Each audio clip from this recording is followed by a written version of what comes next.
começando. Vai lá pro seu lugar. É minha. O que eu falei pra você? Sem querer. Que é só pra jogar com o pé. Aí já soltou um negócio lá. Soltou? É só pra jogar com o pé, não é com a mão. Se vocês não sabem jogar, vai ser proibido com o pé. É proibido jogar com a mão, é só com o pé. Vai cada um no gol. Olha, ele inventou assim, futebol de mão. Não, você inventou errado. Não fui eu, foi ele. Vem, João, chuta aí. Vai, chuta, João.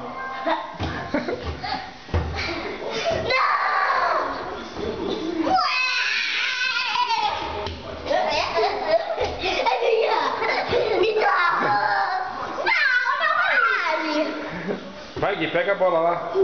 A bola é do Gui, a bola é do Gui. A bola é do Gui, o João encrenqueirão. Hã? Eu nem tirei foto.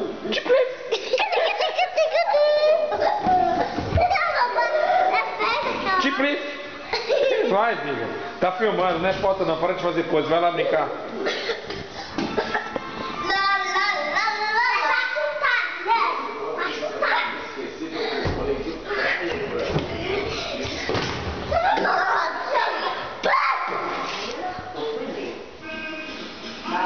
Qualidade como humano, os brasileiros foram os melhores.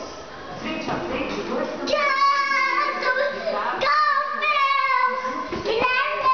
Eu já fiz um gol! Gol de quem? Meu! Tá, a bola tá lá no seu gol, filho. Aqui não é o seu gol. Ah, você fez gol cron. Você fez gol pra mim! Que macho, cara. Você fez gol pra ele? Chiclete, chiclete. Quem que você ama? Gol pra você, tá? Pai, João, quer ver eu fazer um gol pra você? Vai lá, vai jogar lá, rapaz. Quer ver eu fazer um gol pra você, Guilherme? Quer ver eu fazer um gol pra você? É de chute, filho. Tá. Vou fazer. 1, 2 e 3.